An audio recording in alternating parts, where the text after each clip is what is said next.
I'd like to start by, for those of you that not met Night Out, give us a wave mine. Thank you very much. I'm new director of, well, it's streetscapes and title, but really there's quite a lot more than sweep the streets, so nice. Yeah, so but yes, he's taken over from doing the role at Cafe. So thank you. Right, onto the agenda, the evacuation procedure. I think we have got a few people who are not familiar with this. So the exits are there and at the back, and if you discover a fire or you hear the fire alarm, please move out onto the car park at assembly point G, and actually we might picking everyone off the list. So yeah, please don't leave until we know you're safely out of the building. Thank you very much. And we've got apologies for absence from Councillor Jarvis, substitute Councillor Davey, thank you very much. Councillor Amelia, substitute Councillor Bithby, thank you. And Councillor Reary, substitute Councillor Jackson. Welcome to the meeting. Sure. Yes. I mean, well, it's not able to make it. It's the last minute, I'm afraid. Sorry. All right, thank you. And apologies from Councillor Owen Phillips. Thank you. Right, so moving on then to the minutes. We've got no public questions, sorry. And we are going to move on to the minutes now. Councillor Wattles, Emma, I think you've got a comment on the minutes. You. It's fine. I spoke to Marina about it, and I want it recorded though. Just that we made the point, and that for future, yeah, just so it's there as a point. It's where is it in the 5.6. It was on the agenda last time. Oh right, fine. Yeah. Oh, 5.6. Yeah, thank you. Yeah, okay, thanks. That's being amended then. So on the minutes of the 4th of June, any comments or questions? No, so can I have a pros and thanking, Major, seconded by thanks, Katie. All those in favour? Thank you, those minutes are accepted and I will sign them later. So, agenda item number 6 is very exciting. It's a very new app which Trudy and her team have been working on. So, did you want to do a short introduction, Trudy? Of course, Chair. So some members may be aware that we've been looking researching into. Can you put the microphone on, please, because they're recording. So. And some members may be aware that we've been looking into getting a residents app to sit alongside our other communication methods, so like an email subscription, website, etc. Social media, of course. But the key things that you'll be able to do on the app, which should be coming towards the end of September, is residents, as we are residents, we'll be able to check our bin collection days. And that will also come on board, very helpful and very useful tool where we introduce food waste next year. And we'll be able to check the recycling, what bin you can put your recycling in. So whether it's foil or a batch of type of battery, or tell you whether it's a recycling centre or which bin it will go in. Residents will be able to sign into push notifications. So if they want a push notification, what that means is to the app, you'll get a notification when what days you need to put which bin it is tomorrow. So whether it's green bin, red bin, or bin. We'll be able to report graffiti or fly tipping, things like that on the app. Find my nearest, such as car parks or recycling centres, leisure centres within proximity. We'll also on the refuse, on the bin collections, you'll be able to say, for example, that one of the wagons had a breakdown, we'll be able to push that notification to those residents on that round, so they'll know not that to leave their bin out and we haven't missed it. And they'll get your information, your contact details, which political party and your name. They'll be able to link into the news on the council's website, and we'll be able to push them to our socials. And then the app is all being used by other councils and still being developed. And in the future, there'll be opportunities for planning to be added onto that app as well. Okay, thank you. Okay. Thank you, Trudy. I was just going to ask, would it be an option to add people to pay their bills and things like that? Yeah. We could, through the chair, we could add the pay, so like subscribe to your green bin, for example. Something else we're also looking at within the team is to offer Apple and Google Pay as well. So that will hopefully come next year. So we'll be able to add that as well. So it'll speed up the process of the payments, bookies and I things meant like that. like people's rent and council tax and things like that. Yeah, because that'd be. If we can do it on a website, we can put it within the app, Yeah. is the general. Okay. So there's a lot of potential, I think, for this. Yeah, Major and then Andy. Could it be used for visitors friendly, like help people in the town? If we could do visit the town, if they want to find the library or swimming pool or whatever, could it be worked on that? Very good question. It's more aimed at residents within our area. And the way that it detects your bins and things like that is by your address. So I'm not sure. Can I come back to you on that? If somebody can download the app without putting address in and then see the other things within the app.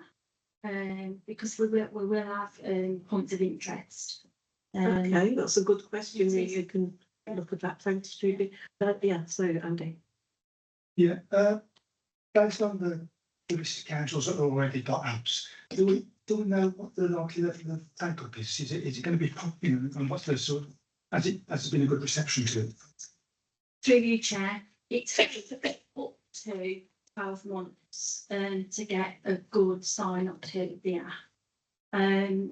You'll be pleased to know that not every council has an app, and so I think we're quite forward thinking in that sense. So what we're going to do is we're going to use every tool in our toolbox to advertise this app. We're even going to have an A-board at the bike race. Even though the app won't be available in the App Store to download, we're going to get it out there to say that it's coming. So we're going to use every opportunity that we can possibly do, try and get more signs to it. We'll use the leisure centres. We're going to speak to the county about the reuse shop at Lower House Farm. And we've got, a large proportion of staff are residents, so hopefully they can push it out as well. But it does take a while to build it up. But yeah, we've got some case studies on that from other customers using it. So do we know?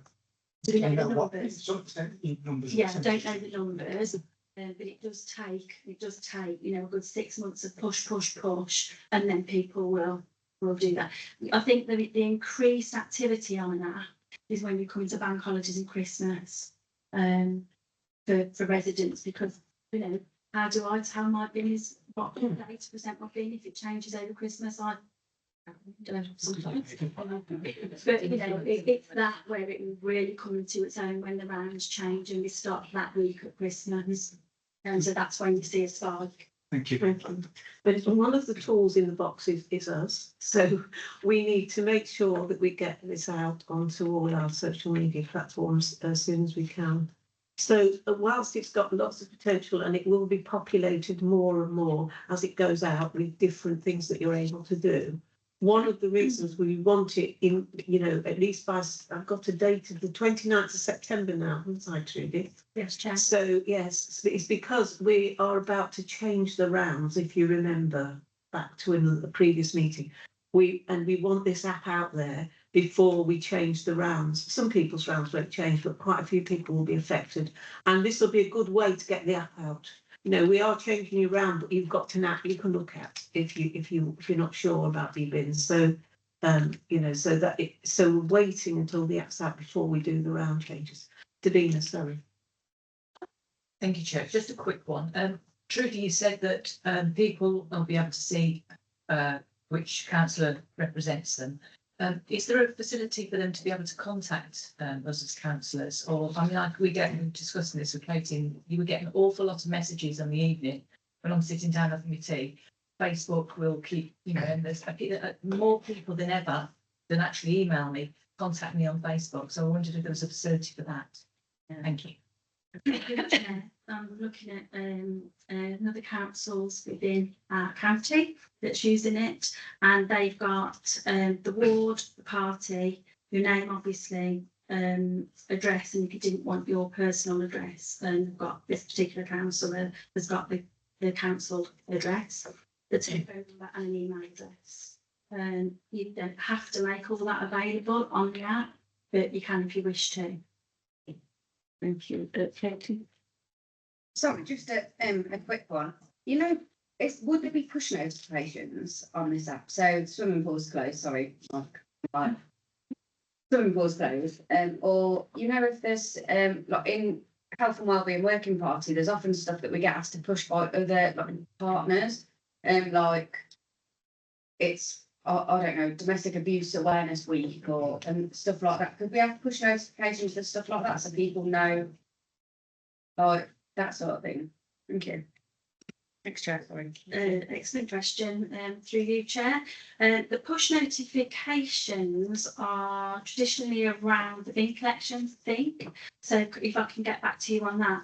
Leisure do also have their own app, don't they, for leisure facilities and closures and things like that. So it would be probably a distinct difference. But I can certainly find out if it's not related to your property. That the app's really driven around you as a resident and you as a property owner, because that's where we're in control of those pushes. I don't know whether we can just do a general push. Can I just come back? Sorry, Margaret. Thank you, Chair. So if it is sort of designed for them residents, with that in mind, have you got the demographic of these residents as well? So that, or their age, basically. So if there's something that's age related, there's something that we as a council we need to put out there for. But if it's really cold, you know, like the warnings and stuff like that, can we pinpoint them residents on the app? Through you, Chair, no, you just need your property address and post. Sorry, Dave, you want to come in? I've got you, thanks, Emma. Mike, you want to come in? Yeah, having done a number of the apps in the past, you just got to be careful you don't overload those residents with push notifications. So it's key that if you're aligning that to your website key messaging, they can opt in and out of those. And as they fill their details out, it builds that demographic profile. And that demographic profile is key for then targeting messages, but only messages they want to receive. Yeah. Does that make sense? That is. So over time, you will be able to build the things that you're looking. Emma? Thanks, Chair. A couple of things, and they do link a little bit. Polesworth Parish Council just about to launch our app as well. I'm just wondering if we can do any integration because it'd be obviously our residents also are North Warwickshire Borough Council. So I'm just wondering if there's any way we can integrate so that if our app, if they sign up to our app, there's a link to sign up to yours because it makes sense. One, we perhaps look at that.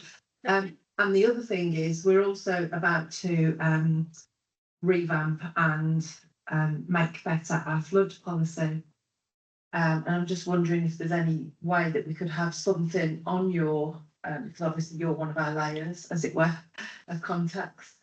Just wondering if we could have a slot on there to sort of, you know, another signpost really for the flood side of it. Again, it's something we'd have to take out of here, but thank you. Honestly, yes, by all means, work with Trudy on that, see if we can do some links. That would be really helpful. Thank you. Can I just come back? Yes. Sorry.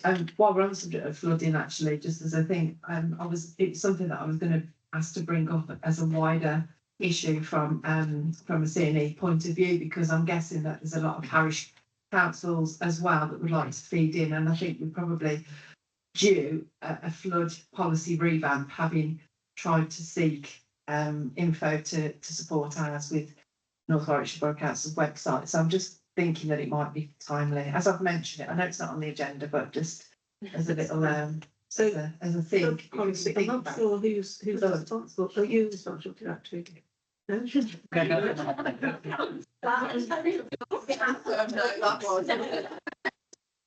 may be able to help answer the question through you, Chair. The chief executive is looking at the revamping the emergency planning, which the flood will go into that. Fabulous, thank you, thanks Trudy, thank you.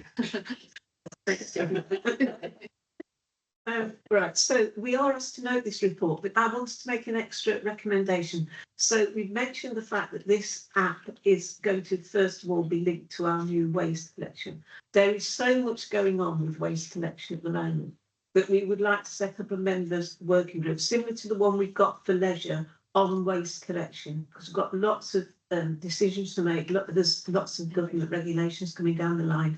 So if you're all happy, I'll add that to the recommendations that we form a members working group. We'll organise how we do it outside the meeting. So we've just asked to note the report, and we have a members working group on waste collection. So can I have somebody to propose that, please? Thank you. Councillor Fowler, seconded by Councillor Jackson. All those in favour? That's a challenge. Thanks very much. Okay. So the next item on the agenda is our report, the working party minutes from our Health and Wellbeing Working Party. Sandra, have you got anything you would like to say? Just a little bit, Chair, thank you. We had our last meeting, we had our spotlight feature, which was we had a talk from Nigel Osman, who's an independent modern slavery advocate. I hesitate to say we enjoyed it because I think it left a lot of us completely speechless. But it was very interesting and very eye-opening. We're not actually going to move any further on that. It's going to say for subcommittee, say the community subcommittee. So, but anything that we can do as a group, obviously, we would still be interested in doing that. So that was that. The other thing I just wanted to point out, there's a public survey for the Warwickshire Health and Wellbeing Strategy, which is due to come out 26 to 31. There's a consultation that you can do to put your pennyworth in to what you would like. It's on a website, it's on askwarwickshire.gov. There is a poster. I'm not actually sure. See if that app was live, we could put it on there, but it's not going to come out in time. But yes, there is a poster going out, and there's a QR code on the poster that you can just click on to go and do your bit. But that should be interesting to see what we come up with on that one. The only other thing I want to say is that Carver have moved their premises, which is on the minutes there. So they're now at the White Hart Community Centre in Atherstone. So if anybody's looking for them, that's where they go. Thank you, Sandra. I just wanted to say, actually, in terms of future meetings of this group, I'd asked Sandra to put on the agenda the out-of-hospital services, because Caroline Simmons has said to me in Coalfield, there's nowhere now for young mothers with young children to go to get health visitor advice or any baby weighed or whatever. And helpfully, I must send it to you, Sandra. She sent me a list of them across the county. Surprise, surprise, guess where most of the centres are? Well, they're not in the north. So we could get the people responsible for these out-of-hospital services to come to Sandra's group and talk about where they are and why they are where they are and why they're not where they're not. You see what I mean? And try and get a few more. There is a centre in Atherstone, but not in other towns. I don't think there's one in Polwarth, is there? I'm not sure. What's that? Like a health centre. Health centre. Where you get health visitors. As it should. It's very bleak. Yes. It's actually for pretty much admin stuff, really. It's not as it should. No services. Not really. Okay. So that's the sort of thing that we need to look at. So thank you, Sandra, for agreeing to stay out on, and I'll send that thing from Caroline. Yes. Yes. Oh, me, that's me. Two things, if I may, Chair, and thank you, Sandra, for the update on environmental health. I know Milenis is working on something, but we were talking to her about air quality sensors being considered. Now, I've been going on, as others have as well, particularly with HS2, with the air quality control for Coleshill. We've got a lot of monitors, or several monitors in Waterhorton, which certainly gladly welcome. But Coleshill is right next door, and we are obviously getting a lot of the same situation. But I've still not got any update from Milen yet as to when we're going to be considered for these quality monitors. So I could inform residents as well.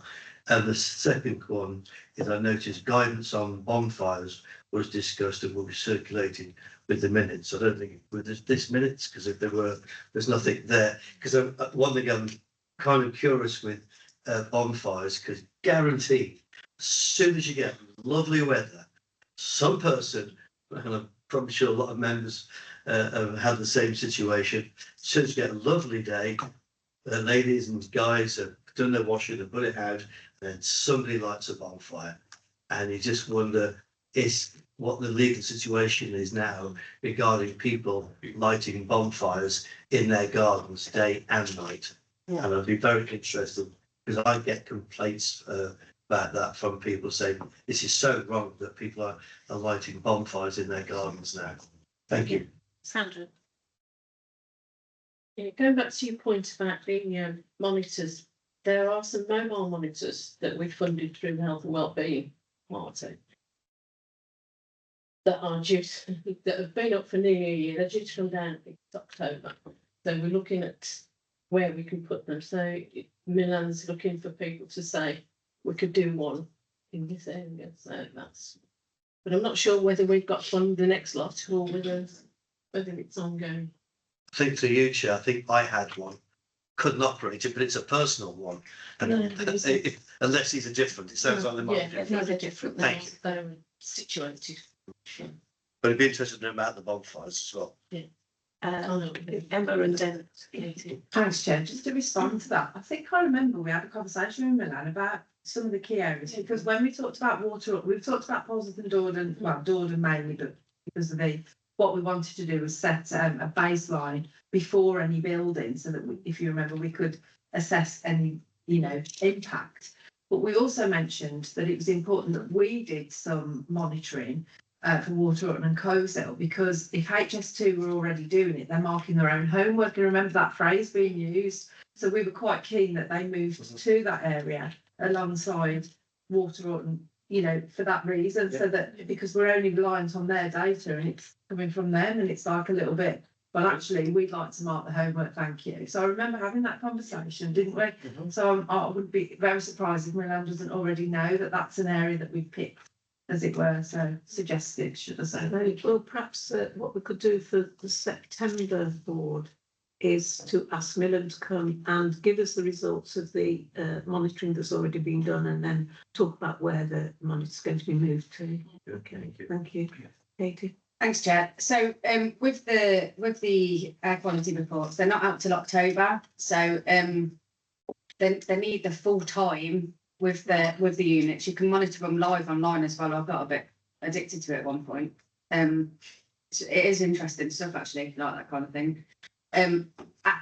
Millen said come October, that's when all the data will be collated, and then we'll decide the next steps for them. And COSA was mentioned for the reasons we said before. That was just in the last meeting. Just on the modern slavery discussion, I think it's something all of us, every single one of us, should have, because, like Sandra said, it's odd to say that you enjoyed it, isn't it? But it was so eye-opening. I believe that every single councillor, because everyone was thinking, people sort of put their hand up at the end and said, "Oh, what do you think this is cuckooing? Do you think this is so and so?" And it was your little old lady in your neighbourhood that you know about, and it was really eye-opening. And I believe some referrals have been made as a result of our meeting. So if we could for all members, I think it would be brilliant, and we could all advertise that to our colleagues who haven't done the training, because it was really good. Thanks, Jo. Okay, thank you. So I'll amend my suggestion, say October and not September meeting, things when the dates will be available. Thank you. Right, so we don't need to vote on that. Thank you for Sorry. your work. December, it will be the meeting in December. Oh, December, Because we haven't got one now. thank you. So I have to read this out now. To consider whether in accordance with section 100A4 of the local government act, the public interest be excluded from the meeting for the following items of business on the grounds that they involve the likely disclosure of exempt information as defined by Schedule 12A to the Act. I have a proposal for that, please. Thank you. Councillor Jones, and seconded by Councillor Wattles. All those in favour? Thank you. So we will move on to